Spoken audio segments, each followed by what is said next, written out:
Back to our channel. So today in this video we will be discussing about how to manage team tasks in ClickUp Spaces. So without wasting much of our time, let's get straight into the video. So to manage team tasks in ClickUp Spaces, all you gotta do is simply get logged into your ClickUp account.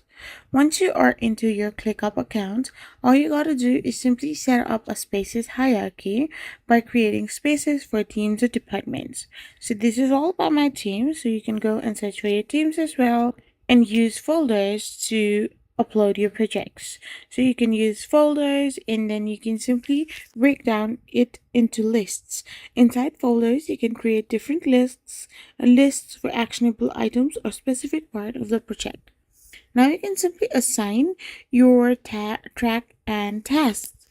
After you have done this, you can simply create tasks, assign tasks, and set due dates.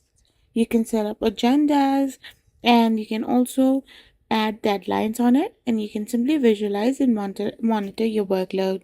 So by doing this, you can manage team tasks and ClickUp Spaces. I hope you found this video helpful, so don't forget to hit that subscribe button and to give us a thumbs up. We will be back again with more informative videos. Thank you for watching.